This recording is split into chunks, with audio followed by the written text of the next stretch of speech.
Hey ghosties, I'm Harley. And I'm Candace. And this is Haunted Through the Ages.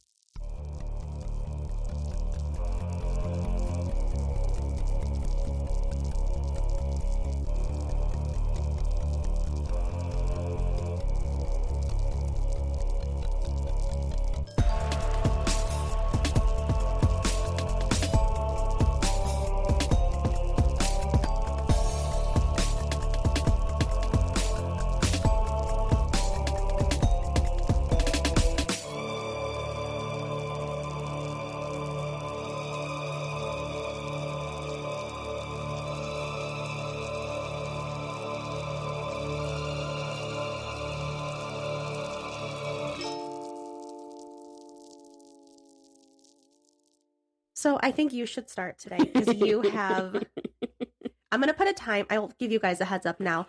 There will be a timestamp for when the episode starts today because this is going to be a hefty one. It's been a couple of weeks. A lot has happened. We have a lot to talk about. Do you want to talk about me fighting for my life? Or... Let's just start there. Because she's a busted bitch. That's First of all, let me just tell you. I told Sandy yesterday, and I said, you know what? I know who my true friends are. Yeah? And she was like, oh, who? And I'm like, not you. You're not one of them. Because you keep telling me how pretty I am and how well my face is feeling and how good I look. You're not one of them. I can't trust you. Because Harley's calling me a busted bitch. Yep. Brian told me yesterday, it looks like I have dirt on my face. Like I've been rolling in fucking mud. He's like, literally, he goes, you might want to put some makeup on that because it just looks like you were rolling in mud. And I'm like, first of all, now I'm a dirty busted bitch. And Sandy's like, no, it looks so good. The fuck? Meanwhile, when I came over today, I've got my flashlight out. I'm like, close your eyes. Let me get a better look at this shit. Let me see where the stage of bruising is at. I started my week last week. Well, it wasn't really the beginning of the week. It was a Saturday. Mm-hmm. And it was the day of Logan's show. Let's just shout out Logan's show was amazing. So fun. Woke up at like 6:30 in the morning on Saturday. Mm-hmm. Bone sober, FYI, I did not have anything to drink. Had a headache the night before. Had a little bit of a dry cough. Went into the kitchen to get a drink. Felt very lightheaded and dizzy. So I kind of grabbed hold of the countertop, slumped over it, gathered myself, fine. Stood up, walked over to the fridge to grab a bottle of water. I still had my earbud in because I'm not without that ever. Well, we can't be without Gilmore Girls. Lorelai got me through. Okay. Walked over to the kitchen, opened it, grabbed a bottle of water out, and then I just remember waking up off the floor. Like, why am I laid out on the floor in front of my refrigerator that's wide open? Matt, and here's me falling in the bedroom, thinks that I'm taking out the casserole dish to heat up whatever was in the fridge. I made salmon, salmon dish the night before. Like, at 6:30 in the morning, I want salmon, apparently. Well, You know. So he convinced himself, like, okay, she just dropped something. It's fine. Now there's a mess to clean up. It's fine. We'll deal with it. So I get up, I gather myself, I grab my water, grab my earbud, put that back on before I continue what I'm doing. I didn't know that. Yeah. I put my earbud back on. Priorities. Grab my bottle of water, shut the refrigerator, turn to my left to go back into my bedroom. I have a little bit of a hallway to get to my bedroom. There's a countertop to my right and my kitchen table to my left. Fall, hit the kitchen table, bounce off the countertop, knock myself onto the little kid's chair that's next to it that the cats sit on. I'm laid out on the floor again. Matt walks out there. My feet are pointing to my bedroom door. I'm just flat on the floor, my arms out. Like, what are you doing? Like, I'm all of a sudden making fucking snow angels. Like, I got tired. I needed a break from the refrigerator to here. It's a long walk. Laid out again on the floor. He's now panicking because he's like, what do I do? Because I'm usually the one that deals with all of the trauma that goes on. He's like, like, what, and he's yelling. He's like, fuck, what's going on? What's happening? Are you okay? And rubbing the back of my head to make sure I'm not bleeding. And then, I don't have a bump or anything, and I'm like, actually, no, it's just my butt cheeks hurt really bad because that's a lot of weight coming down on them. Twice. Yeah. Gets me up, it helps me to get back into, he's like, just lay down. He's like yelling at me. Not like yelling at me, but just yelling out of Yeah. panic. You stop moving. So I just lay back in bed. He walks back onto the kitchen. He's looking around, like trying to figure out what the hell took me out. Yeah. Who does he need to fight? Like, what did you trip over? Like, it was anything. Look, anything. And the chair was all. He left everything how it was because he wanted me to see it. You know, when I woke back up, like this is, you know. So now I got this big old bruise on my elbow. My butt cheeks are so sore I can't even sit down. They're so bruised. I have a little bit of a bump on the back of my head. Logan's show was that night, so we just kind of chilled all day long, and I stayed in bed and just rested. And I can only contribute it to being, you know, because I did the weight drop so fast, and then the medication that the sleeping medication mixing, you know, just things just weren't working well. Like things did not blend well in my body. So come Monday, I usually don't work on Monday, so I have to work this day. He lets me sleep in, bless his little soul. So not knowing that I'm half dead to people, thinking somebody's going to wake me up. Like, nobody's waking me up. That was when you were like, fuck it, she decided to go to her doctor's appointment. Yeah, because you had already had the day off, and then you had to work, and then everything changed with your schedule. And I'm like, oh, she said, fuck you guys, I'm going. I thought for sure. I was like, oh, she did it. Nope, I come in hot on two wheels. Like, nope. Until you walk in, I'm like, what's going on? Why are you here now? He covered me up, closed my blackout curtains, was like, just go ahead and sleep, honey, thinking that I was off. You know, Matt doesn't do well with change, like anything out of the ordinary, so he's used to my routine. Yeah. So I texted him, like, why didn't you wake me? And he was like, why would I? And I'm like, because I have to work. And he's like, oh, what time are you supposed to be there? The same as you? I'm so sorry. And I'm like, it's fine. Like, they don't care. It's fine. Yeah, clearly. Yeah. But it was just the whole trying to get my mind together at that point. Because when you wake up late, you're just a cluster. Yeah. I step in the shower to get ready for, get in the shower real quick. Slip on fucking soap in the bottom of the tub. Bust my knee on the side of the tub. So I have this big old bruise on my leg, added to all of the other bruises that I have so far. Yeah. That was Monday. Now we're moving into Wednesday. Mm-hmm. We'll say Wednesday. So. Wednesday. No, it had to have been Tuesday because Doug was there. Because he wouldn't look at you in the face. Because it actually was Thursday. Okay. It was Wednesday in the middle of the night. Okay. Thursday morning, I came in. Thursday morning, yeah. Because I went home Thursday. Like, I'm done. Like, yeah. Wednesday at about 3. Well, it was Thursday. It was 3 a.m. I get up 3 a.m. I have to use the bathroom. I keep my laptop open because I need light. Mm-hmm. This time I didn't. I wanted to sleep. So I closed my laptop, no earbud. I wake up in the middle of the night and have to use the bathroom. My bathroom is 3 feet from my bed. Yes. Clear shot. Clear shot. I sit up on the side of the bed. I look around because I know the sabotage is about to happen. Everybody was asleep. It was safe. I walked with confidence. Mm-hmm. I'm going to make it to the bathroom just fine. Got up, started to walk, took one step with the good foot. The bad foot that kind of drags behind me sometimes caught a cat. We'll call him the little orange psycho. Caught the cat with my powerful foot, flung the cat into the bathroom. So he's bashed up against something. I have no idea. I'm stumbling, fighting for my life. I go to reach up for the door jamb to catch myself. I wasn't quite there. I have a stand-up fan that is probably 3/4 my size. Yeah. I miss the door jamb, fall face first into my fan. That now it hits my vanity. So, fuck, okay, that fucking hurt. And you can see the impact point on the bottom of my chin where I landed. Yes. Bit through my lip. Mm-hmm.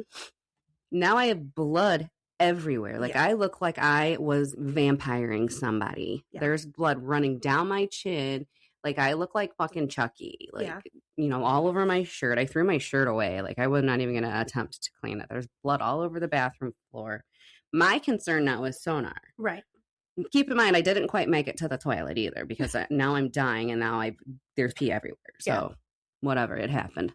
Matt's like, slipped in that, bashed myself against the fucking chair in my bathroom, busted my rib, get up off my knee. Now I got a big old bruise on the other knee. Mm-hmm. Matt sees me in the bathroom just laid out like, I can't even imagine how he felt at this point. Like, what the fuck? He's probably like, Candace, you're gonna get me arrested. Like, are you kidding me? Well, then I disappeared. So I turned all of the, like, I'm trying to find sonar now because I know that I flung his, like, I heard him hit. Like, my concern now is the cat. Like, I have no idea that I have all of this blood all over me until the next day. Right. So he bolts. He's like, bitch, I'm the He's gone. I'm bent over with my arms stretched out like a fucking moron chasing this cat through the house. Wait, come here. He's got this bloody bitch just chasing. I flip the hall light on. I flip the kitchen light on. I come down here. I flip this hall light on. I run into this bedroom here, our recording room, and I climb in the bed here with him. He's like, I'm out. I left the bathroom light on in there. And I'm sleeping in here because you know what? There's too much. I don't know my next thing I know, Matt comes in here and wakes me up. Well, no, I tried caught sonar and I'm just trying to feel him over to make sure he's not hit. He fucking digs his nail into my hand, leaps off of my hand. I'm like, I've had enough. I can't. So I just lay down in bed. Like, I'm calling that. I got my white flag. This is fucking, I'm defeated. Like, I'm done. Matt comes in here and he wakes me up in the morning to get ready for work. He's like, Katie. I'm like, what? He's like, what is happening? I'm like, what are you talking about? Go look at your face. I'm like, I don't know if I want to. And I can feel the crusty blood all over my shirt covered. I'm like, oh my God. I walk in the bathroom and it's just like, I look like a puppeteer with blood down both sides of my face. It's just, it's like, just get in the shower. And I'm like, okay, that's going to wash it away. Oh gosh. Now, it wasn't as dark on the outside the first few days. Yeah. Get to work and I'm like, so I put makeup on, I get in the shower, get ready, and he's like, should you stay home? I'm like, I'm fine. I'm like, I'm fine. I almost died, but it's fine. So I put my cover up on and my concealer. My lip is so swollen, I can only talk with half of my mouth. So like, I'm like, nobody will notice. Like they won't notice. Nobody's gonna notice. And the cover up blends it in just fine. Like you're never gonna see, like not the fact that my lip is 3 times its size. Yeah, nobody's gonna notice. And everybody, literally, the whole crew walks over to me. Doug hands me his can of soda, whatever he has. He's like, "Here, put this on your face," and then turns away from me because he wouldn't look at you. He kept putting his hand up, and just I can't look at your face. He stands behind me. He's like, "You can't even tell from back here." When he said that, I lost. He's like, turn around. Yeah, it's not that bad. You can't even tell from back here. What a fucking asshole. Well, you had your hand defeated. When I walked up, I think it was you, Sandy, and Dave. And you had your hand covering your mouth. And I'm like, what the fuck did you do? Like, who knows at this point? I contemplated wearing a fucking mask, but I'm like, that'll bring more attention to me. Like, then they're going to think that, like, I'm literally knocking on heaven's door. Well, as soon as you pulled your hand down, I'm like, oh, what the fuck? Like, this busted bitch over here. We had a good time. Well, and then honestly, Friday, was it Friday? Tim was talking to me about how do I like my steak? I said, I don't like steak. He said, so medium rare. I said, I don't know what part you didn't miss there. I said, I don't eat red meat. I don't like steak. And then it also, what do you eat? Fish? I'm like, no, I don't really like fish either. Like, I'm very particular about the fish that I eat. And I just eat chicken. I said, Tim, are you trying to ask me on a date? He said, oh, no. Your husband will get jealous of me. And I'm like, I don't think so. I'm pretty sure he's going to get a meal out of you. I love that. Immediately run over and tell Harley that, I can't even lock down a date with this guy.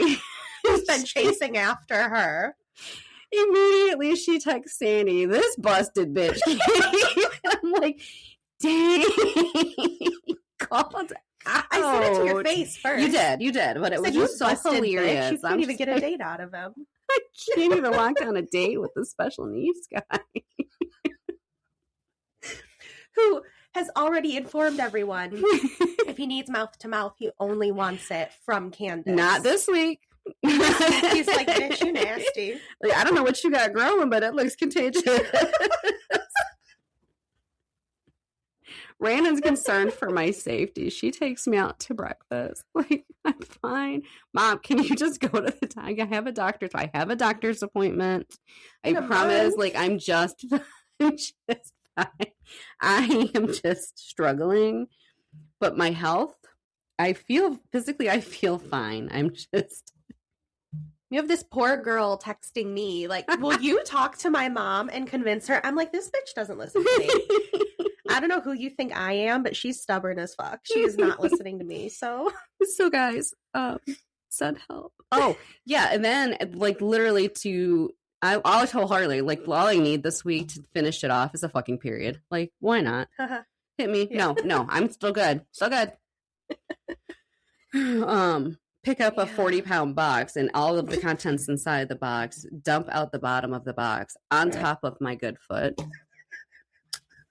Yep. I've had it. Anyway. It's been such a train wreck. I have been this week's entertainment. Mm-hmm. Well, and it sucked because at first all the bruising was inside my lip. So you could pull the lip down, you can see this big old black hematoma going on inside. Well, now it's healing on the inside and everything is coming outside. Yeah. And the fact that not one person that I've seen, whether be a stranger or a friend, is concerned that I'm getting beat at home. Not one person was like, no, we definitely know it's not her husband. Yeah. Honestly, the only person that said anything was... Oh, okay. I was getting my coffee, and she's like, if you look like that, what does he look like? Should have said a lot fucking worse. Well, that became the joke. Right. Because... the first thing I told Doug, he's like, what did you do? I said, he had to tell me twice. Like, please understand, we've both been through enough trauma where we just joke about it. And that became the thing. And that's what I said to you. I was like, he shouldn't have to fucking tell you twice. So I was like, again, huh? So did you make a sandwich? That's why I said Matt's probably so stressed out. Like, Candace, will you please not go in public? He literally like wants to wrap me in bubble wrap. Like, you're going to get me arrested.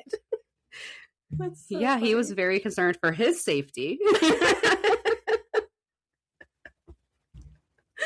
Well, I already know if you were to come in looking like that, they'd find his body. Well, and that's what I said. Like, did he do that? And I'm like, are we going to a funeral? Do you think he'd be breathing if he did? That he wouldn't be, and I know that. So it's fine. Are we in mourning? Are we wearing all black? No. I did this to myself. This is my own. I wish I could blame him for it, because then I'd have a really good excuse. Like, I'm in an abusive marriage. Like, somebody help me. No, I'm doing this shit to myself.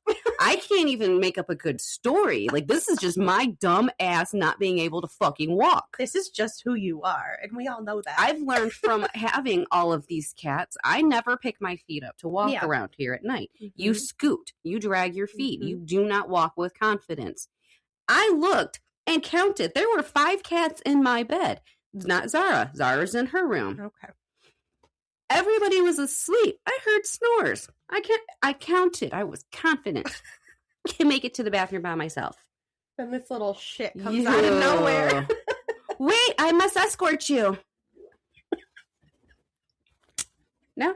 Probably scared the shit out of him. He was mad. He's so mad at me still because I chased his ass around the house. Now every time I approach him, he bolts. You just punted him. I chase him with blood running down your face. Dripping. It's like a fucking Halloween movie. Like a fucking crime scene in there. I'm still finding blood spots. Like, why is there blood on this chair? He's like, that's where you hit. Oh my God. That's why my ribs hurt. Yeah. And I honestly, like, I wasn't unconscious on the bathroom floor. I just laid there defeated. Like, just let me die. It's been funny watching the stages you've gone through this week. Because, like, when you dropped the stuff on your foot and I walked up and you looked at me with tears in your eyes and I said, what happened? And you just start laughing manically. And I'm like, maniacally. And I'm like, or that, all of it. I definitely was manic. What's going on? And you were just laughing because you're like, I have nothing. I have nothing left. My fucking tank is empty. Oh my gosh. I am a busted bitch. One busted bitch. Oh, teaching sex ed, apparently. Are we going to talk about that here? No, we don't have to. Or are we going to do an after hours? We can do an after hours. All right, we'll put that if you guys want to hear Candace teaching sex ed to a adult. A person that's the same age as my children. Literally. That'll be on after hours. I think she's a year younger than Rhiannon. Or she might be the same age as Rhiannon. Rhiannon, my sweet angel baby, who has given me grandchildren. This girl I work with is the same age as my child, and I have to teach her about the birds and the bees. So stay tuned to the after hours. We'll go in depth over there because I want every fucking sentence of this conversation. If you know me, I don't filter myself, but also I don't make it to the point where I don't use pet names for body parts. Right. Like I'm a doctor. Like, you ask me for the birds and the bees, and I'm Grey's Anatomy-ing your ass. Like, I'm teaching you. I'm opening textbooks. I'm letting you know this is what it's called. This is what it does. Mm-hmm. Here we are. So we went in depth. I'm so excited for this. I can't even tell you. But for all concerned for my safety, no, I'm not being abused by my husband. I am being taken out by my cats. Apparently, there cannot be more than one Ginger in this house, and I have taken up too much time. So this little snowball puffed nut hugger here is trying to take me out. And I will, until his nuts are gone, I'm fighting for my life. You have had. It's going to be me or him, and guess what? I'm going to win. I'm bouncing. I'm a bumble. He's winning right now. I'm still standing. I'm fucking Elton John over here. You guys could see her face. Barely. She's hanging on by a thread. Like, and to hear Brian, like, you should probably put some concealer. First of all, why do you even know what that means? Put some makeup on it. You know what? I have some in my purse. I carry it with me. And I told Sandy, you know what? Fuck you. You're not a true friend. I am a true friend. I'm looking for somebody to tell me I got a booger in my nose. And she was like, no, it looks fine. It's supposed to be there. It's a difference between her and I. But, that's also the difference between you and her. Can we talk about the day I was in tears at work? Just bawling my eyes out because I was having a day. I love Sandy. She's a sensitive bitch. She is. I needed a little breakdown. And so she's talking to me through as I roll my eyes, I'm gone. Poor Dave walks up and he walks around the corner and we're right there and he's, same. Charles, you okay? So uncomfortable, but God bless him. He stuck around for it and just like, okay. This is uncomfortable. That's how he did it. He literally walked past me when he saw my face. He was like, it's looking so much better. And I'm like, bro, you can't even fucking see me from that far. Don't lie to me. So he gets caught up in it. And she comes over and just hugs me. And I'm just crying. And then when... Jennifer would do the exact same thing for you, though. Like, yeah. Absolutely. And then there's you. Well, and I've done it to Jen because, she was going through some shit. Like, I've had my emotional moments with people. Like, so it's just me. I've had some tender loving care, but, once. It was one time. I remember this one time I did it. So we're telling Candace, or Sandy told Candace about it, and Candace just goes, I want to fucking hit her. She doesn't need that. She needs tough love, okay? She's fine. Snap the fuck out of it. She's fine. Pull yourself together. Wipe your ass and pull your pants up. Let's go. Because I'm still crying. I'm like, yeah, you're right. I did need that. I absolutely did need you to just tell me. I crack under moments like that because it's like, I don't know. I don't know. So I'm a healer from comedy. Like my trauma is comedy. I can't deal with the tears. Like, you know what? I'm both. Pull your fucking ass together. Like I should have cried about 80,000 times this fucking week. And I'm just, literally Harley sees my face. She's like, do you need to cry? And I'm like, absolutely not. No. First of all, I'm busted in more ways than just my face. So the crying does not work for me. To the point where my kids growing up, when they had things going on in school, boyfriend problems, emotional problems, whatever the case may be, never, not one time did they come to me for advice and help. Yeah. They would go to Matt because Matt's the sensitive one. Like, he would talk to him like, well, maybe, da-da-da-da. And I'm like, bitch, move the fuck on. You're like, get the fuck over it. Honestly, though, sometimes you need that, and that's what I needed. I had a nice little sensitive hug while I cried. Then you're like, get your fucking shit together, get over it. And I said, all right, I'm fine. Powder your face, pull your hair up. We're doing this. Let's go. Try to fuck up. You're just like, I would have fucking hit her. What is wrong with you? She would have to. I know. Same. Okay, so we have a couple more things I want to talk about, but we're going to save it for after hours. So head over to Patreon for that fun stuff. Are we ready to jump into part 2? Oh my gosh, it's been so long. I know. We're going to wrap it up today, though, with the Old Montana State Prison. I'm going to start off with the details of that big riot that happened and the hauntings. So, it's been a day. It's been a week, hasn't it? Is it? Yes. For you. I feel so bad for everybody else that has had struggles this week. Like, fuck all of them. So, we're going to start off with talking about the 2 main guys who incited the riot at the prison. The primary leader was Jerry Miles, and I wanted to go into their backstories because it was interesting. There's some wild men. So Jerry was born in Sioux City, Iowa in 1915 under the name Donald Grote. His mother was an unmarried transient who quickly put him up for adoption. By the time he was 16, he was in reform school, and for the rest of his life, he would spend more time inside correctional facilities than outside. He was described as having a, quote, emotionally unstable psychopathic personality by Romney Ritchie, who was a psychiatrist at Alcatraz, where he also spent time. However, Jerry was a genius, scoring 125 and 147 on intelligence tests in Atlanta and Montana. Using suicide attempts, petty disturbances, and sexual deviancy, he strove to become the center of attention.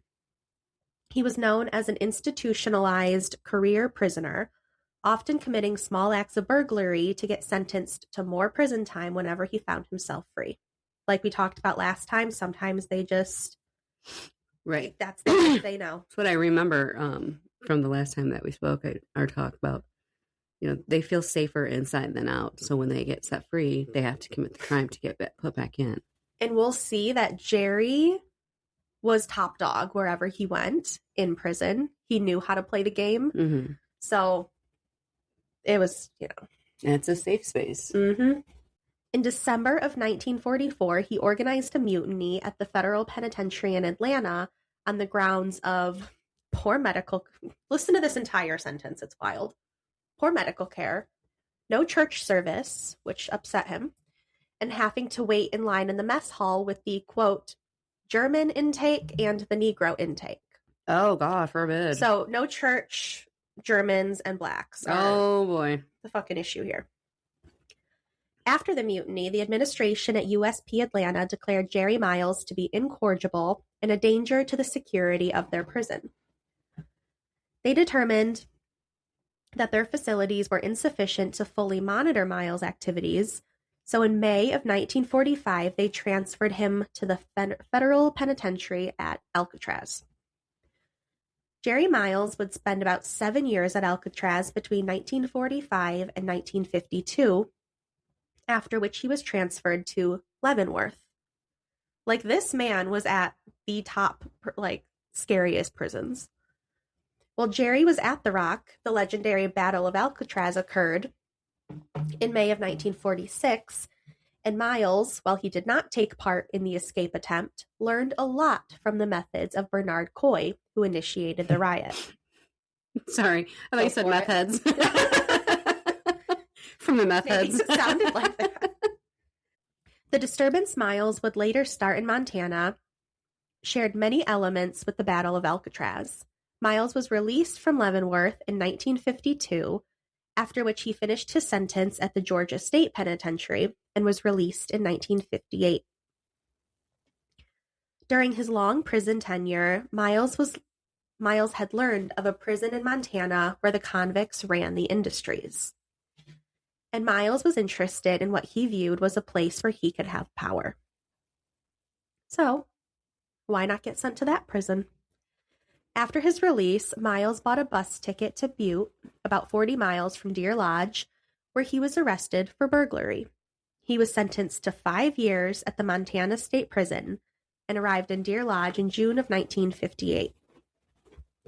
Since the prison at the time was not in the habit of running background checks on incoming prisoners, like we discussed, his previous penal experience went unnoticed, and he was assigned to a... I'm 5. Yeah, she's laughing at it. I'm 5. I already know. And he was assigned to a cell in general population. Miles quickly rose to the position of con boss, which, if you guys remember from the last episode, I know it's been a while, so just a quick refresher, they would have the con bosses who would be in charge of putting the prisoners where they were going to work for the time being. And, you know, flavors would be exchanged to get the best spots. Who can do what best? This is where you belong. Amen. We're going to find out who is best. So he quickly rose to the position of con boss of the garment shop due to his experience in similar places and other penitentiaries around the country. He used the position to his advantage, decorating his apartment-like cell in the garment shop with niceties and manipulating young inmates into providing him with sexual favors for work in the factory. When Warden Powell abolished the con boss system later that year, Miles was stripped of his favor in the prison community and started acting out, which earned him time in segregation. He had a short, heated interview with Deputy Warden Roth in which Miles took an intense dislike to him and threatened his life. Roth sentenced Miles to isolation, or the hole, for an indefinite amount of time, followed by a longer stint in segregation.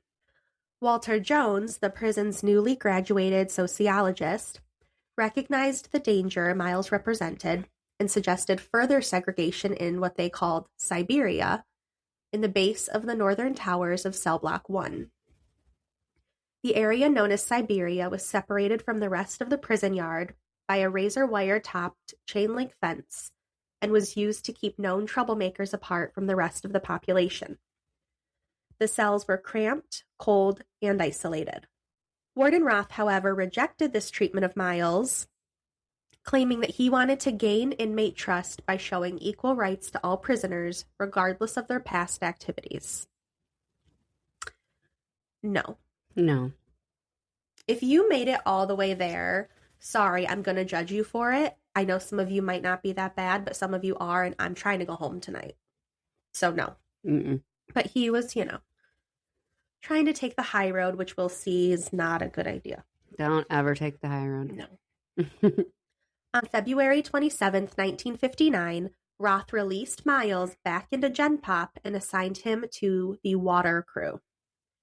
This was the group of inmates who emptied toilet buckets from Cell Block 2 and guard towers. Less than 2 months later, in April of that same year, Miles would incite the riot. So the other 2 men, we don't know as much about them, but I have a little thing here about both of them who helped. So there was also Lee Smart. He was born in 1940 in Washington State and lived 17 years before being sentenced to 30 years confinement to the Montana State Prison for the second-degree murder of traveling salesman Charles Ward outside of Browning, Montana in April of 1956. Smart had bludgeoned Ward to death with a pair of lineman's pliers and robbed him of $100 cash. Now, Smart was almost 6 feet tall, weighed 147 pounds, wore a ducktail haircut. This is the 50s, keep in mind. A black leather jacket, and had tattooed arms and chest. The answer is no. I looked. We were all curious. I read the description. I said, well, let me find some mugshot. I release red flags. I got excited for a second, but no. Immediately, I'm thinking like, The Outsiders or something. It was, in fact, not. So, he and a friend had escaped from a reformatory camp in Cedar Creek, Washington in 1956. And the two then went on a 2-week criminal binge that ended in Great Falls, Montana. Lee Smart left his friend in Great Falls and went north, where he ended up killing Ward. Once inside the walls of the prison, Smart eventually found his place playing drums for the prison band. Though one of the youngest convicts in Montana, he had fallen in with a relatively powerful group of convicts called the Band Gang. And they were the largest trafficker of narcotics in the prison. If you remember, it was also 2 of those members who had started the pea riot in the garden. Okay. Because one of them threw a pea and they were pissed. So, same guys. Lee became a regular member of the cadre, and his crime for murder gave him standing among the inmates, most of whom were incarcerated for larceny. So obviously, like, very different people, but also, I don't know which one to use which. So. One of the inmates who was highly impressed by Smart's haughty, impulsive nature was Jerry Miles, who befriended the young boy. Keep in mind, he was only 17 years old at this time. Fuck. So he'd already committed murder by 17. Of crime already. And easy to manipulate. Okay. And ruthless, obviously. Smart got in trouble a few times. Once for being in possession of a weapon, once over his haircut, which led him to receive a buzz cut by an inmate barber, and again over having an illicit weapon, which earned him time in isolation. Since the prison had no system of segregating inmates based on age, crime, or sexual activities, Smart was housed in Gen Pop, where his youthful frame became an instant target for older predatory cons. So he became their bitch, basically. He was the new snack in the cell block. And they all wanted a piece. They loved that ducktail. They sure did. His crime of murder in connection with the Band Gang gave him a lot of notoriety, but he still felt obliged to hire George Alton. George was a known troublemaker, and he hired him for protection at the cost of $10 a month. Alton, who had been in and out of prison since 1952, regularly sold protection services to newer inmates who could not fight for themselves. He's like, they are all over my ass. Literally, can you help me? I need help. Send help. A wiry Montanan, Alton was well respected by guards and inmates alike, known for his vicious left hook and his prowess in the prize fighting ring, held weekly in the W.A. Clark Theater. Alton and Smart became friends and eventual cellmates until Alton was moved outside the walls into minimum security housing.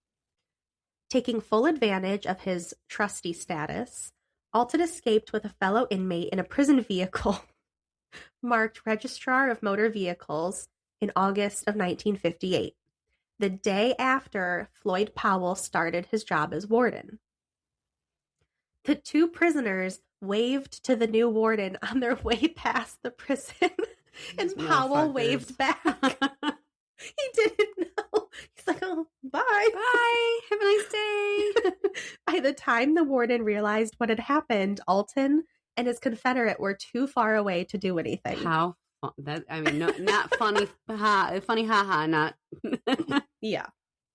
Alton managed to stay hidden until November of 1958, so about 3 months. Oh. When he was apprehended in his hometown. He just went home. His hometown of Culbertson. Why would you go home? Because a home cooking meal. Like, you miss Mima's cooking. He sure did. He was remanded to the prison and spent time in the hole, then more time in segregation.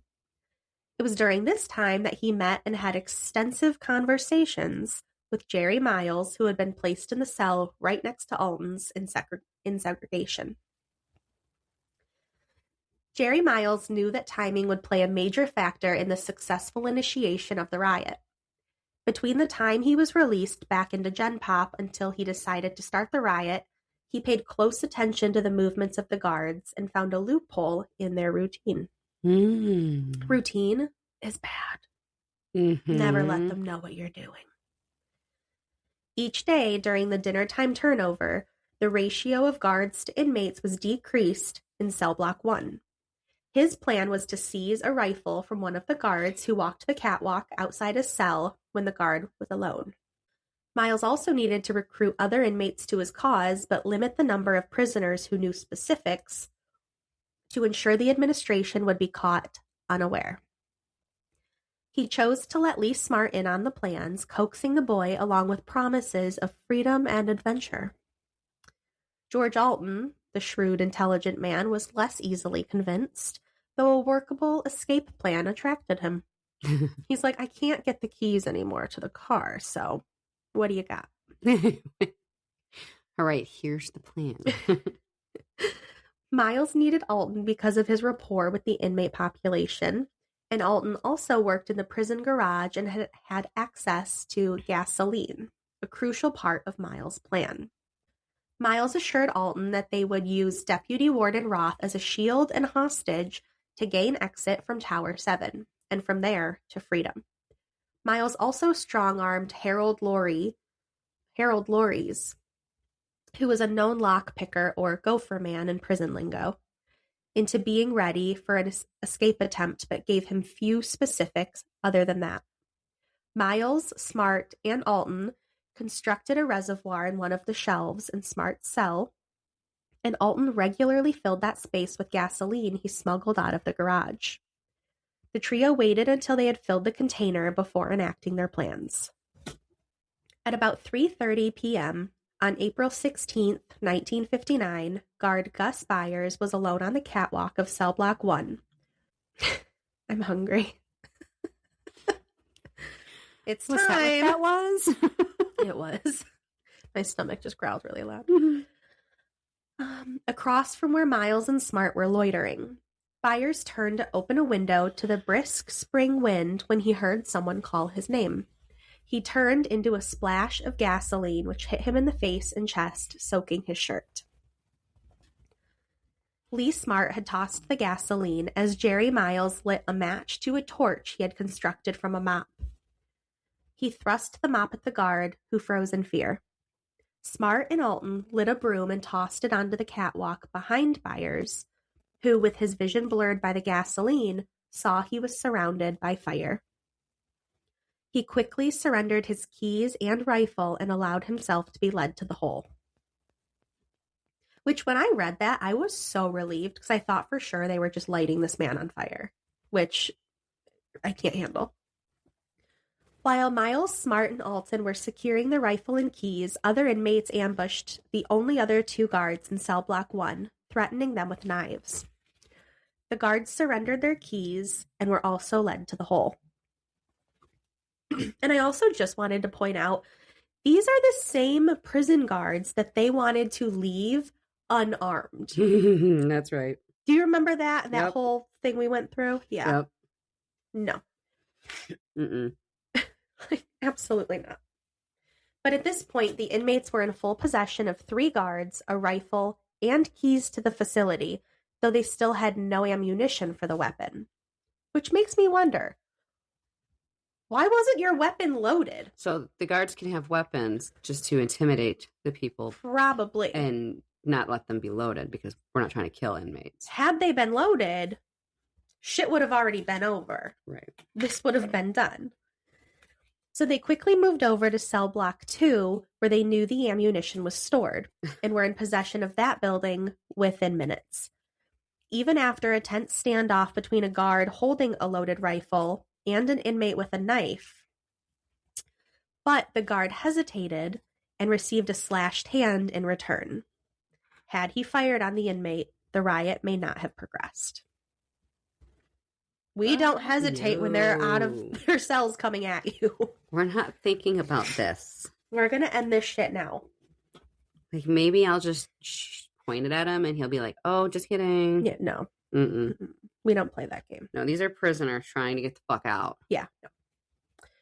As it was, the inmates were now in control of 2 rifles, 17 rounds of ammunition, and both cell blocks. Over the course of the next 10 to 15 minutes, several more guards would walk into cell block 1, be immediately and quietly overwhelmed, and led into the hole. So they were so smart about this in doing it quietly. Instead of like raising hell for distraction, they're like, no, we'll just hide and catch them. They were so fucking patient. Like, that is insane.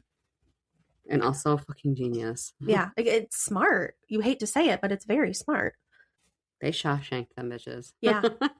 By 4 o'clock, Miles, Smart, and Alton had control over the whole facility, except for the minimum security housing outside of the wall and the upper floor of the administration building called Inside Administration. This portion of the facility housed offices for the warden, the deputy warden, the sociologist, and other prison infrastructure.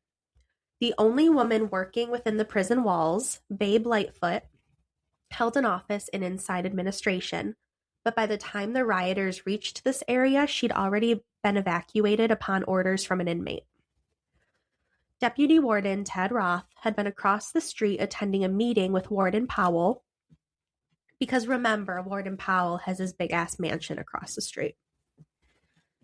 And so they were meeting with some architects who were designing the new facility Powell wanted to build. Roth returned to his desk inside the prison a few minutes before 4 o'clock, oblivious to the inmate takeover. To this point, there had been almost no noise, few scuffles, and no casualties. He chatted with a guard for a few minutes before sitting behind his desk, which was in view of the door where inmates came to receive their medication. Miles, Smart, and a third inmate named Toms came up to the door. The guard because there are 2 separate stories I found, because if you remember when we discussed this briefly in the last episode, it said they came to see him because he had basically like a come complain to me about your issues and we'll talk about it.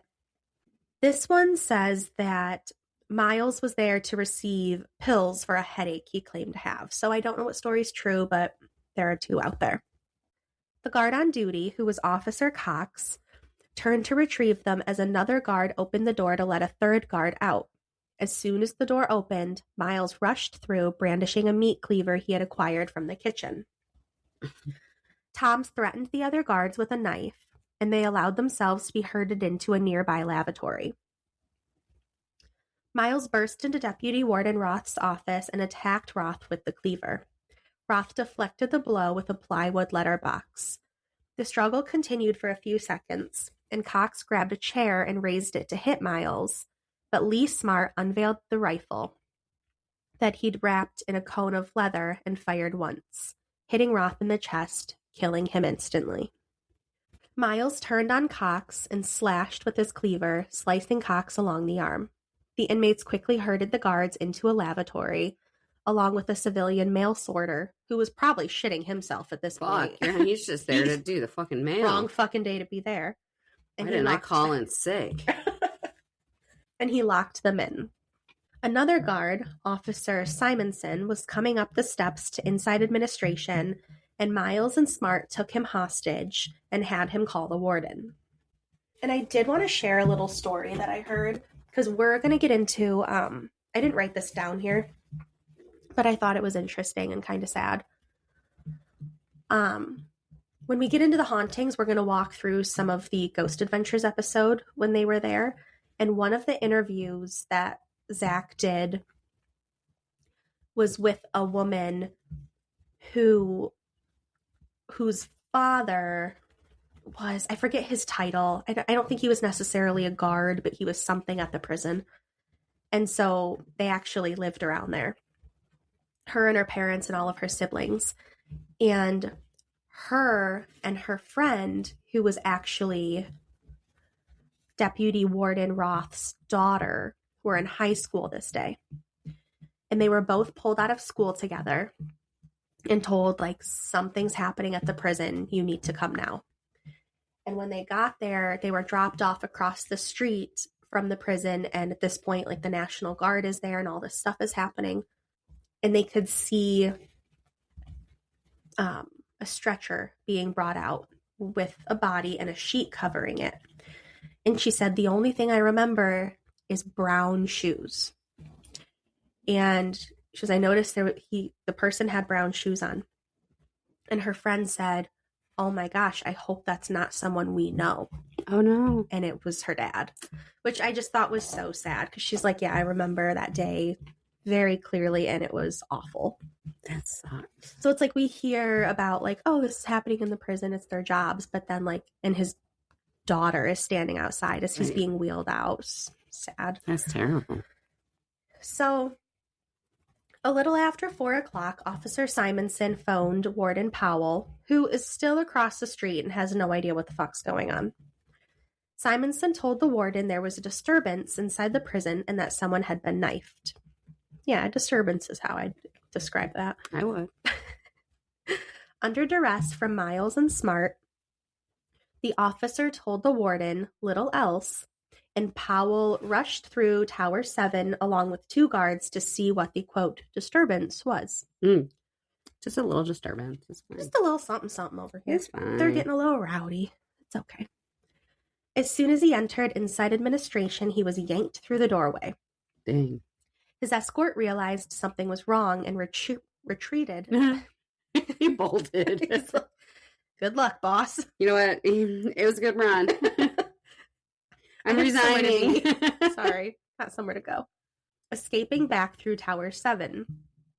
The guards on top of this tower knew that something was wrong and had tried to warn the warden, but the blustery spring wind had obliterated their words. Inside, Warden Powell came face to face. He's like, what? There's something, I have to go. Sorry, tell me later. Alert. What?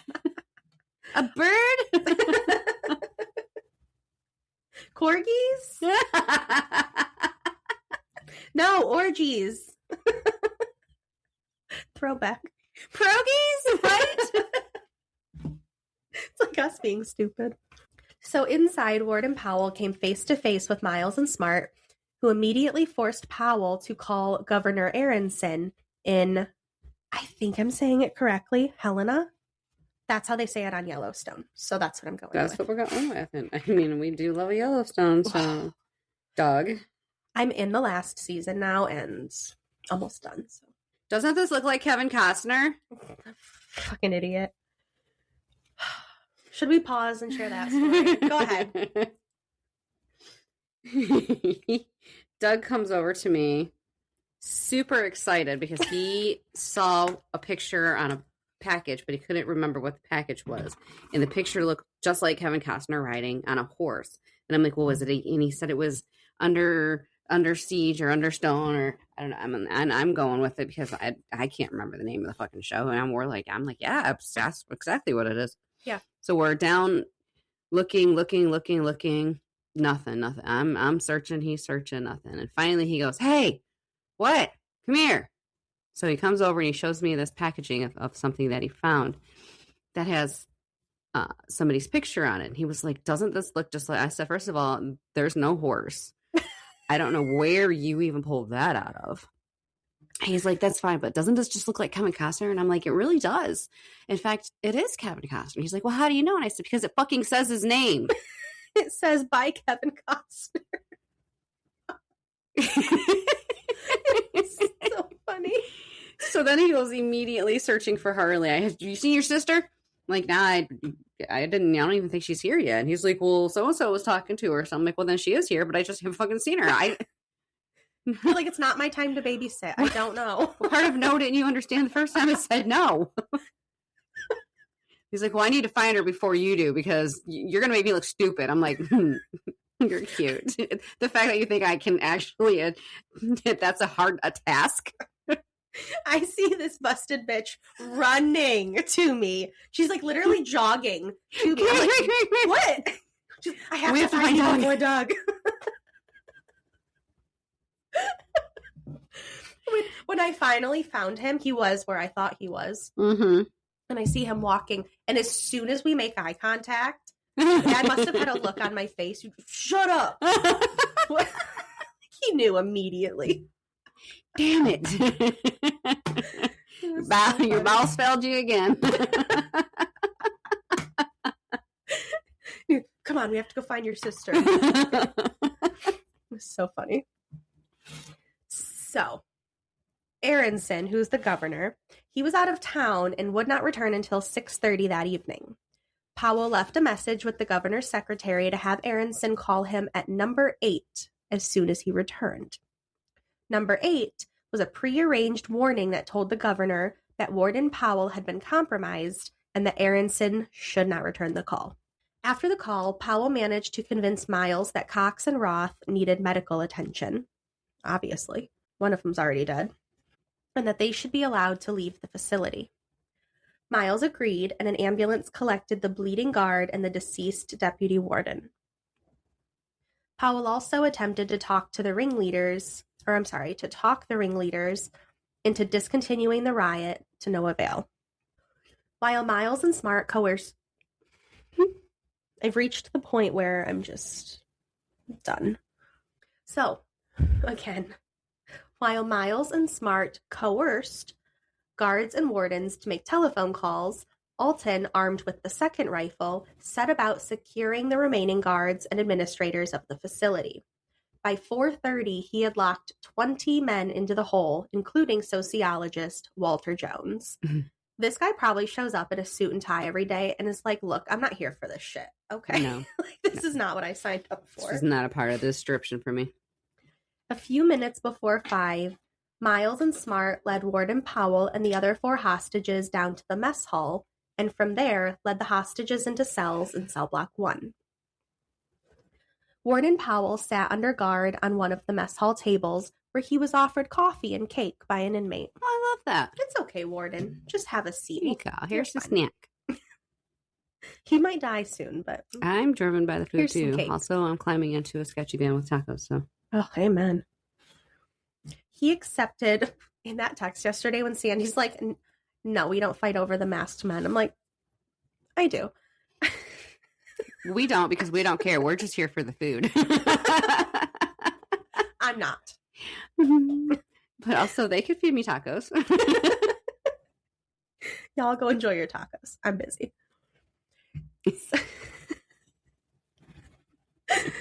So he accepted the coffee and cake. Wait, Sandy and I looking at each other like, should we help? Leave me alone. Let her be. That looks painful, though. We're good. Here, you need hot sauce? I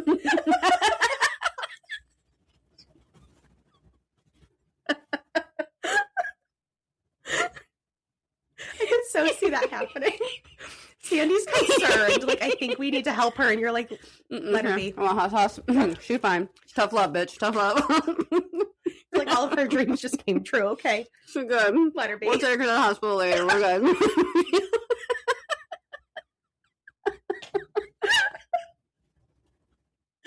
That is all of our personalities so perfectly. That was a text played out by yours truly. The group chat it's my favorite thing in the world. It started out rough and we're like, God, how do I get out of this? And now I'm like, how do I get back in? I know. It started out where I'm just like, why is my phone blowing up all the time? I don't feel like talking. And then it got so fun. Now we're just in constant communication, and any stupid thought any of us have is there. Like, I love when I pick up my phone, it's like 14 text messages. I'm like, oh, okay. Make it caught Story up. time. I'm trying to respond to as much as I can. This was me yesterday. My butt kept vibrating at church. I'm like, oh, it's going to be good. You already know. That's so weird. So he's eating his coffee and cake, and he ate while the rest of the hostages were led from the hole and placed in cells in Cook's Row, where the kitchen workers were housed. At about 6:20, the inmates led Powell back to inside administration to wait for Governor Aronson's call, which never came. Miles and Smart became anxious and left, leaving Powell in the care of Walter Trocchi, don't know, who had orders to kill the warden with a kitchen knife at 8 o'clock if the governor didn't call. No. 8 o'clock came and went, and instead of killing Powell, Trocchi surrendered his weapon and freed the warden, who offered amnesty to any prisoner who wanted to retreat to minimum security. 6 inmates agreed to go, including Trocchi, and Warden Powell escaped the prison, secured the inmates who had come with him, and began managing the handling of the riot from outside. So Miles was real pissed when he found out they just let Powell walk out. Rightfully so. But his rage turned when he realized they had Walter Jones as a hostage. Uh-oh. Walter Jones, just to keep everyone up to date, there's a lot of names here. He's the sociologist who they had captured. And they still had him. So Miles viewed Jones as one of the reasons he had been ousted as con boss. Jones managed to talk Miles out of murdering him by offering himself as a negotiator for the demands of the inmates. Meanwhile, Alton approached Miles with the argument that since Deputy Warden Roth had been shot and killed, their escape plan was not going to work. We killed the Deputy Warden. Abandoned mission. We're fucked. Miles acknowledged that the original plan had failed, so he forwarded the idea of tunneling under the walls. He chose a place in the northwestern tower of cell block 1. What did you just crack? Oh, I confidently just placed my chin on my hand and I wasn't ready for that. I've noticed a lot of confidence within you. You should stop. I really need to lack my confidence again. Yeah. It's for the best. I was just like, bing, nope, that's not a good position there. Put your hands down, Candace. Yikes. So he chose a place in the northwestern tower of cell block 1 and put a team of inmates, eventually including the kitchen staff, who they're also probably like, fuck this, to work with picks and shovels. The progress on the tunnel would continue for the remainder of the riot, which was doomed to fail. Because if you guys remember, I didn't look back in my notes, but I'm pretty sure when they built that new wall, they made it so the walls went down, I think, like 4 feet into the ground. So that's a lot of fucking digging. Yeah. That's not happening. Mm-mm. But little did they know. So Warden...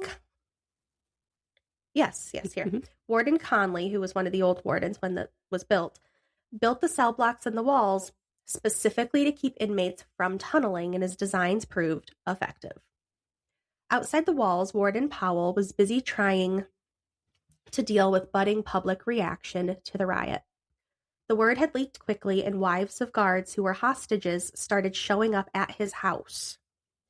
Powell decided to again enter the prison through the tunnel system, which gave access to the gun ports in the mess hall and the catwalks in the cell blocks. And these wives are showing up like, fucking fix this. Get our husbands out of there. No kidding. Luckily, the riot leaders had been unable to secure a key to the access points of the tunnel system, or else Powell may have been taken hostage again. Just after sundown, Powell made his way through the tunnels to the mess hall and shouted for Miles and Smart. Miles showed up, leading Jones with a knife at his throat. Oh, jeez. Powell asked what Miles wanted and received a verbal tirade from Miles, who stalked away, leaving Jones with Alton. Powell was told that Miles wanted at least 30 members of the press to come inside the prison, take pictures of the conditions, and speak with the inmates. Powell offered to get 3 reporters inside the walls under the understanding that they would not print a word of what they learned until the hostages were released. Alton agreed to the plan, and Powell returned to his residence to await the coming day. Meanwhile, Jones is probably in there like, what the fuck? Excuse me. Just forgotten. Yeah. Meanwhile, National Guard forces were already gathering at Trask Hall, the gymnasium of Montana's first college campus, just 4 blocks from the prison. Members of the press were converging upon the warden's residence, and the city and county switchboards were becoming so overrun with calls regarding the riot. Some even came as far as London. Shit. By the next day, reporters from magazines like Life and Time descended upon the town, and Deer Lodge's prison riot made international news. After midnight, Miles summoned Jones to talk to the media. Through Jones, Miles warned that any offensive action against the prison would end up in the killing of the hostages by fire, hanging, or stabbing. Miles then spoke up, telling the amassed media that he was fighting for better conditions and just wanted to be heard. He again threatened the hostages with death if any action was taken against the prison, and paraded Jones in front of the windows with a knife at his throat to make his point. This poor man. Afterward, Miles led Jones back to a cell. At mid-morning on Friday, Miles and Smart allowed Jones to exit the prison walls to escort the 3 reporters, one from the Associated Press, another from United Press International, and the third from a radio station, KREM of Spokane, Washington. How the fuck did that guy get in? From some radio station 3 states over. He won. It was a coin toss, and he won it. Miles allowed Jones 8 minutes to return with the media before he threatened to begin killing hostages. Jones met with the warden and the reporters outside Tower 7 and managed to get the reporters into the mess hall inside his 8-minute window. Only 7 inmates met with the reporters, one of which was George Alton, but neither Jerry Miles or Lee Smart took part in the interview. Which, you want to talk to them so bad about the conditions you're experiencing here, but they're in here. No interview. Mm-mm. The fuck, dude? Get something. Jones remained to assist the prisoners with their statements. The reporters recorded a plethora of complaints ranging from the sanitation in cell block 2 to the use of the hole as a disciplinary tool. But the most common grievance was the parole system. The inmates demanded the resignation of Benjamin Wright, the same man the convicts had asked to have fired during the P riot of 1957. The reporters were allowed to leave the prison without incident, and Warden Powell announced that he expected to have the hostages released as per the agreement he made with Alton. Miles, however, demanded more reporters come in the facility to take pictures, and he stated that nobody would be allowed to leave until he saw the story in print. But Powell would not renegotiate a deal. Since Miles refused to release guards, Powell refused to allow the story to run. This started a 24-plus hour standoff, in which Miles railed openly to the media outside the windows. Alton retired to his cell after an argument with Miles, convinced that no escape was forthcoming, so he was ready to just throw in the towel. Jones was again allowed to leave the prison to negotiate with Powell, and under orders from the warden, did not return, and the hostages survived repeated threats of death by fire, rope, or knife. Wow. The hostages were eventually crowded into 3 cells, and the frightened men planned to press the thin prison mattresses against the bars to ward off attack, but they knew the shield would not hold long against fire or at all against the rifles. Governor Aronson, still in Helena, continued to refuse to negotiate with the prisoners, saying, quote, "I'm standing firm on my original statement that I have no intention to go to Deer Lodge or to talk to any of the rebellious convicts until order has been restored, all hostages released unharmed, and convicts back in their cells." So 36 hours after Miles, Smart, and Alton pitched gasoline at a guard to start the riot, the Montana National Guard ended the riot.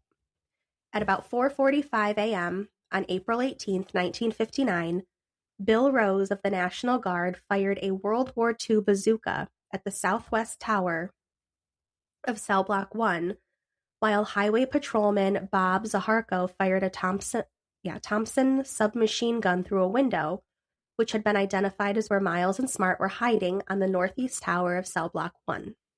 Meanwhile, the media had been placed under watch to ensure that they didn't leak news of the attack to the inmates who were listening to the radio inside the prison. Now, while all of that was happening, a contingent of 7 teams of National Guard waited outside the door to the women's prison, and as soon as the first bazooka round hit Cell Block 1, they burst through the door and split up. Some rushing the main entrance to Cell Block 1, others going to Cell Block 2, and more circling around to storm inside administration. The team that invaded Cell Block 1 had to burst through 2 barricaded doors before gaining access to the tiers of cells. Most of the inmates were already in their cells and did not give the guardsmen any problems. They're like, yo, we're just trying to survive this. Get us the fuck out of here. Yeah, they're literally not fighting it. Whatever you want, whatever you need. Those are all the guys in prison for larceny. They're like, I did not sign up for this.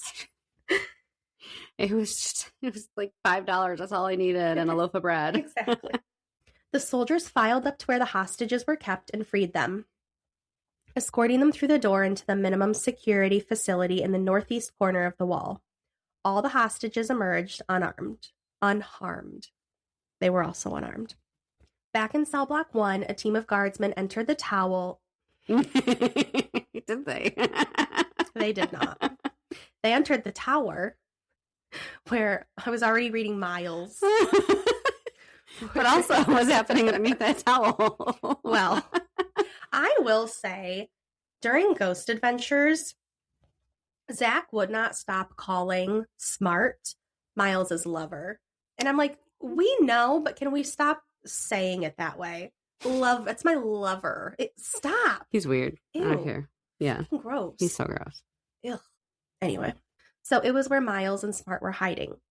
The soldiers had to push past a pile of rubble, which had been removed from the unsuccessful tunneling attempt as they made their way up the stairs. During their ascent, Jerry Miles managed to shoot Lieutenant Francis Russ Pulliam in the arm, who was removed and remanded to the hospital at Fort Harrison in Helena. Just after Pulliam was shot, a third bazooka round exploded against the tower, followed by tear gas canisters fired from the walls. Moments after the gas began to take effect, Miles and Smart fully ended the riot with a murder-suicide. Dang. When Smart shot Miles and then himself. Dang. Taken out. In an interview for Time magazine, which ran just after the riot, Warden Floyd Powell said, quote, "Things are going to get a lot tougher around here." Sure they are. As soon as official control returned to the prison, the prison guards and National Guard soldiers locked all 438 inmates inside their cells and began a systematic search of the facility. Tier by tier, the guards removed the prisoners from their cells, had them stripped down, and stand naked in the prison yard, while National Guardsmen removed all personal effects from the cells. The prisoners were subjected to cavity searches, and many, including George Alton, had the dead bodies of Miles and Smart paraded in front of them before the cadavers were surrendered to the coroner. In their search of the cell houses, the guards found 382 knives and had to haul away other contraband to the city dump in several 2.5-ton truck loads. That's a lot of shit. Warden Powell decided that severe segregation from the remaining instigators of the riot was in order. So he moved the women prisoners out of their building and into housing across the street. He converted the small building into a maximum security facility, which had 24 high security and disciplinary cells. George Alton spent 2 years in one of these cells. In the 20 years between 1959 and when the facility was shut down in 1979, the old Montana State Prison struggled with the same problems which had plagued the institution for the entirety of its history: overcrowding, underfunding, and substandard conditions. 1959 riot had raised awareness, but few Montanans recognized the problems or realized the extent of them.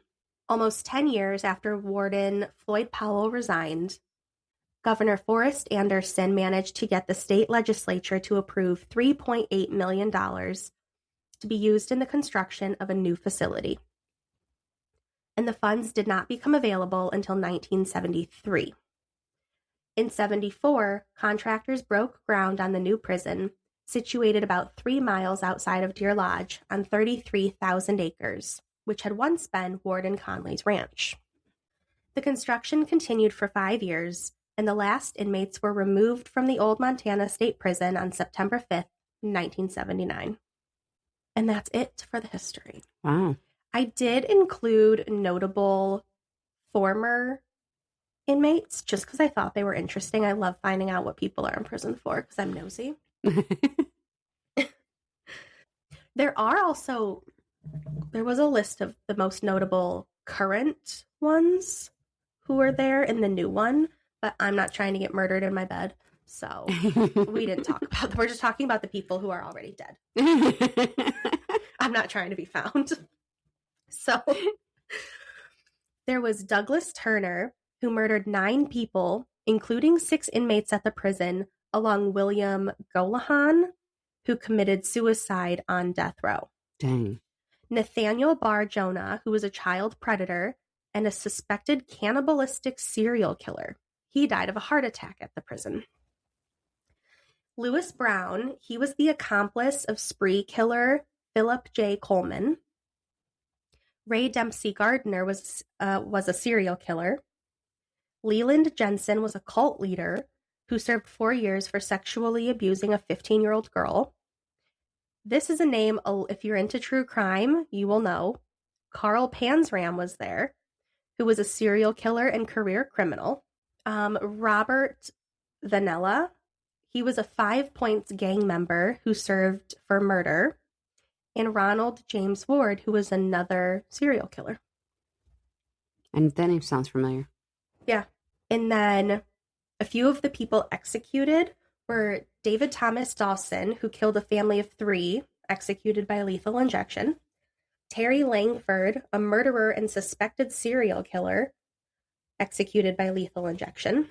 And lastly, Duncan McKenzie, who murdered a school teacher, executed by lethal injection, which is crazy. There's a lot of fucking serial killers out there. I feel like we have the main ones. We know all their names, but I'm like, serial killer, cannibalistic, Ew. cult leader. Like, what? Died of a heart attack. Like, How do were we you not eating know? fat people? Like, what? Like, how do we not know about these people? So the city of Deer Lodge purchased the campus and turned the care of it over to Powell County Museum and Arts Foundation. The prison is now the Old Prison Museum, a complex that includes tours of the historic prison and buildings housing other collections. And these include the Montana Auto Museum, the Frontier Montana Museum, which features collections of handguns, cowboy gear, and collectibles like whiskey and saloon memorabilia. The Powell County Museum's displays include mining, carving, and local history. And Yesterday's Playthings is a collection of dolls and toys. Probably haunted as fuck. Uh-huh. That's the creepiest one. Mm-hmm. So now, the hauntings. Mm-hmm. So I found some things on Reddit first. So this first one says, back in May, our class went to the old Montana State Prison in Deer Lodge. We were checking out the women's prison, a separate building located within the walls. And as you can imagine from a group of middle schoolers, people were quite loud and rowdy. I love the paranormal, but I'm a bit of a skeptic, so I was really hoping to witness some activity. I wandered away from the crowds and started checking out each cell. Suddenly, I noticed it's quiet. Too quiet. The tour had moved on, and now I was the only one in the building. I start walking to leave when I notice these footsteps that are synchronized with mine as if they're my own. But these footsteps were loud and made a clank noise. Meanwhile, I was wearing Vans, which have rubber soles. Not making a clink. No. Sounds like a boot with a spur to me. Mm-mm. I stop, and so do the footsteps. I try slowly tiptoeing and the footsteps resume, but still as loud and clonk as ever. There might be an explanation, but I don't know. Also, I was recording the whole thing, and one, caught some orbs and dust particles. Two, when filming a corner, I saw this white mist, a lot like a ray of light, move around the corner out of sight, and it reached all the way to the ceiling. I saw what looked like a head at the end of a dark, closed-off section. Absolutely the fuck not. I assumed it was just furniture or something, but when I looked back, it was gone. I was the first to enter these tunnels under the prison and was hit with a cold draft. There were no windows, and I was the only one there at the time. Bye. Absolutely the fuck Bye. not.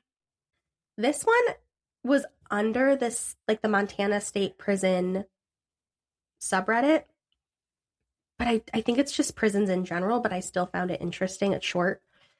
This person said, my brother's a corrections officer. Every single prison that he ever worked at has been haunted. The most recent one was by a guy who killed himself.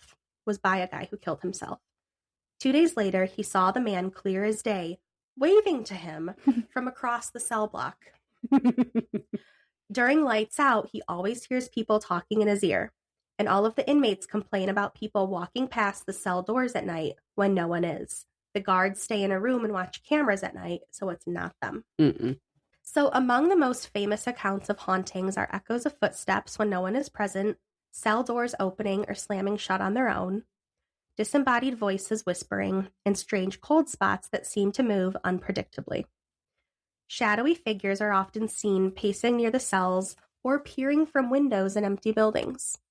Some even claim to have felt hands grabbing them, only to turn and find no one there. So the biggest hot spots in the prison, the first is the maximum security cell block. It's one of the most notoriously haunted sections, and visitors frequently report a feeling of dread and oppression. EVP recordings have captured growling noises and even intelligible responses to questions. The hole is obviously very famous for its terrifying energy. Visitors claim to experience dizziness, nausea, and overwhelming fear, often describing it as suffocating even when the door is open. There have been multiple claims that something in solitary confinement tries to attack people, shoving them and whispering things too softly to be heard. Don't do that. No. Just yell at me at that point. Yeah. I'd rather be yelled at than that kind of shit. Almost as many prisoners died in the hole as those who were sent to the gallows. And the gallows became the sole place where everyone who was sentenced to hang in the entire state of Montana was hung here. Dang. On these gallows. And today, and we'll talk about it once we get to the Ghost Adventure stuff, you can see their mobile gallows. So up the steps to where you'd hang, and it's actually sitting in the old theater now. So another haunted place is the chapel. Guests have heard organ music playing with no instrument in sight, and some have caught glimpses of robed figures walking through the aisles. Absolutely not. A particularly sinister presence is said to be the ghost of riot leader Jerry Miles. His life ended violently during the uprising, and many believe his angry spirit never left. Paranormal teams claim to have encountered aggressive energy near his former cell and in the hallway where the murder of Deputy Warden Roth occurred. Equipment malfunctions and battery drains are common when investigators enter those areas. Classic signs attributed to strong spiritual activity. Oddly enough, there's also a lonely little girl that wanders the prison. My first thought was a potential victim of somebody, and now she's attached. That freaked me out because gross. Yeah. But she likes to follow tour groups and pester women visiting the museum complex. She won't tell anyone her name. She hasn't said a word since she died almost 100 years ago. So I'm like, how do we know that, though? Right. If she's not talking. She's not talking. Right. So, well, I mean, all they can do is look up, missing children in that time span, but. Well, they think they know where she comes from. So there's Melanie Sanchez is the curator for the museums now. And we see her in this article, and we'll see her again on Ghost Adventures. So she said, "We've started waiting to tell people her story on our ghost tours. Women will tell us they keep feeling pulling on their thighs and near their knees. We wait to hear them say that, and then we tell them the story. Sanchez says the museum has hired psychics to come out and speak with several ghosts said to be haunting the prison complex. One psychic told Sanchez that there was a little girl and a little boy who died in an automobile accident in the 1920s. The girl is said to have attached herself to an old car featured in the Montana Auto Museum section of the complex instead of passing on to the other side. She likes to play tricks, she claims. We were able to photograph her near the prison showers.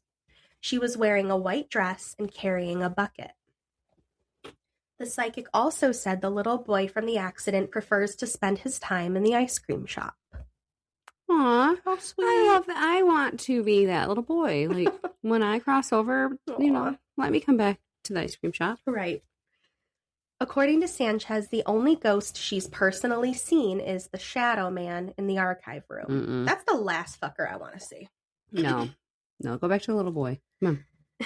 And he's known to move files around and slam doors. We called the psychics, and they said he's up there, she relates. He can be a menace, but they said he just wants people to know he's there. I mean, it's harmless, but at the same time, no. Don't be a shadow. So these are the notes I have from the Ghost Adventures episode. So Zach spoke with a man named Don, I think it's Diote, who was a guard at the prison for 33 years. And Don told a story about a man they called Turkey Pete. He was sentenced to life in prison in 1918 for 2 murders. He gained his nickname as an old man when his dementia had him selling the prison's turkeys to a stranger before dying at the prison in 1967. Back when Don was still a guard there, they didn't like going down to the old theater because Pete was said to haunt it. Oh, Pete. Mm-hmm. Zach then spoke with Melanie Sanchez, who I mentioned before as the curator, and she told him about a night that her and others were unlocking the gate to a staircase to get to the 2nd floor, and no one's allowed up there. And they heard a deep, inhuman growl that made them stop. And about 10 seconds later, a woman's scream for help echoed through the building, but no one was there. The next day, the maintenance crew found the lock that Melanie was trying to get open when this happened. They found it in the middle of the prison yard the next day with no explanation. Zach and the guys also went with Melanie to the underground tunnels where they claim that guests will get scratched. One man in particular came out with several scratches down his neck. There was a really funny part because Zach is so stupid. I just had to share. So they're in the lockdown. It's nighttime. They're at the cells. And Zach goes, he looks at, like, I think it was Billy and Aaron that were with him. He goes, "Was that you? It sounded like clothes, like right over here." Zach, what the fuck do you mean? It sounded like somebody like brushed by him. Like, I get that. It sounded, What a clothes sound. I literally wrote it down. It sounded like clothes. What an idiot. I would have said, "Shut the fuck up." I'll go in the tunnels by myself. Get me away from him. I can't. Fucking moron. I just had to mention that. He's so stupid. They also spent time in the theater where the mobile gallows now sit, and they believed they were speaking with Lee Smart when the spirit used the ovulus to tell them he shot himself. They also captured a figure on the SLS camera walking up and down the stairs to the gallows, and when Zach asked the figure to lift its leg, it did before disappearing. Oh.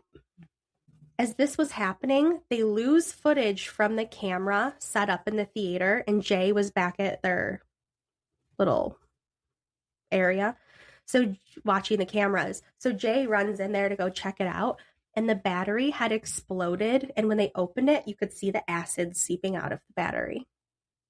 They also captured male voices, footsteps, doors slamming, and an apparition in a photo taken outside.